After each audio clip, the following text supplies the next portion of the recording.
ಪಹಲ್ಗಾಮ್ನಲ್ಲಿ ನರಮೇಧವನ್ನ ನಡೆಸಿದಂತಹ ಉಗ್ರರು ಕಾಶ್ಮೀರದ ದಕ್ಷಿಣ ಭಾಗದಲ್ಲಿರುವಂತಹ ಕಾಡುಗಳಲ್ಲಿ ಅಡಗಿ ಕೂತಿದ್ದಾರೆ ಎನ್ನುವಂತ ಮಾಹಿತಿ ಇತ್ತು.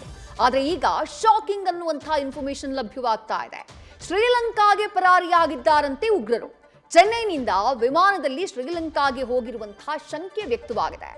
ಕಾಶ್ಮೀರದಿಂದ ಚೆನ್ನೈವರೆಗೆ ಅವರು ತಲುಪಿದ್ದು ಹೇಗೆ, ಚೆನ್ನೈನಿಂದ ಅವರು ಶ್ರೀಲಂಕಾಗೆ ಹೋಗಿದ್ದು ಹೇಗೆ ಅನ್ನೋದೇ ಸದ್ಯಕ್ಕೆ ಕಾಡ್ತಾ ಇರುವಂತಹ ಪ್ರಶ್ನೆ. ಏಪ್ರಿಲ್ 22ನೇ ತಾರೀಕು ಪಹಲ್ಗಾಮ್ನಲ್ಲಿ ಉಗ್ರರು ಅಟ್ಟಹಾಸವನ್ನ ಮೆರೆದಿದ್ರು. 22 ಜನ ಭಾರತೀಯರ ಜೀವ ತೆಗೆದಿದ್ರು. ಕಳೆದ 11 ದಿನಗಳಿಂದ ಆ ಭಯೋತ್ಪಾದಕರಿಗಾಗಿ ತೀವ್ರ ಹುಡುಕಾಟವನ್ನ ನಡೆಸಲಾಗ್ತಾ ಇದೆ.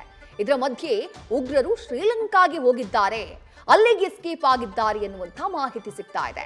ವಿಮಾನದಲ್ಲಿ ಚೆನ್ನೈನಿಂದ ಶ್ರೀಲಂಕಾಗೆ ಹೋಗಿರುವ ಬಗ್ಗೆ ಅನುಮಾನ ಮೂಡಿರುವಂತಹ ಹಿನ್ನೆಲೆಯಲ್ಲಿ ಈ ಬಗ್ಗೆ ಶ್ರೀಲಂಕಾ ಸರ್ಕಾರಕ್ಕೆ ಮಾಹಿತಿಯನ್ನ ನೀಡಿದೆ ಭಾರತ. ಸದ್ಯ ಶ್ರೀಲಂಕಾ ಏರ್ಪೋರ್ಟ್ನಲ್ಲಿ ಉಗ್ರರಿಗಾಗಿ ಶೋಧವನ್ನ ಮಾಡಲಾಗ್ತಾ ಇದೆ. ಶ್ರೀಲಂಕಾದ ಭಂಡಾರನಾಯಕೆ ವಿಮಾನ ನಿಲ್ದಾಣ ಕಂಪ್ಲೀಟ್ ಆಗಿ ಅದನ್ನ ಶಟ್ ಡೌನ್ ಮಾಡಿ ಅಲ್ಲಿ ಭಾರತದ ಸೂಚನೆಯ ಮೇರೆಗೆ ಅಲ್ಲಿನ ಭದ್ರತಾ ಪಡೆ ಹೈ ಅಲರ್ಟ್ ಆಗಿದ್ದು ಉಗ್ರರಿಗಾಗಿ ಶೋಧವನ್ನ ನಡೆಸುತ್ತಿದ್ದಾರೆ. ಚೆನ್ನೈ ವಿಮಾನದಲ್ಲಿ ಉಗ್ರರು ಕಾಣಿಸಿಕೊಂಡಿದ್ರು ಅನ್ನುವಂತ ಮಾಹಿತಿ.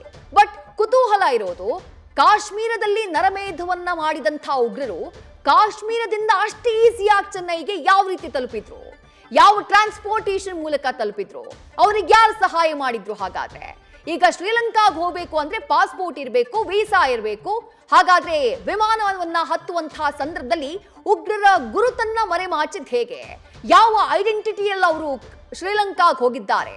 ಇಂತಹ ಹಲವು ಅನುಮಾನಗಳಿವೆ. ಆದ್ರೆ ಶ್ರೀಲಂಕಾ ಭಾರತದಿಂದ ಇಂಥದ್ದೊಂದು ಗುಪ್ತಚರ ಇಲಾಖೆಯಿಂದ ಬಂದಂತಹ ಸೂಚನೆ ಏನಿದೆ, ನೀವು ಭಂಡಾರನಾಯಕೆ ಏರ್ಪೋರ್ಟ್ನಲ್ಲಿ ಹೈ ಅಲರ್ಟ್ ಆಗಿರಬೇಕು.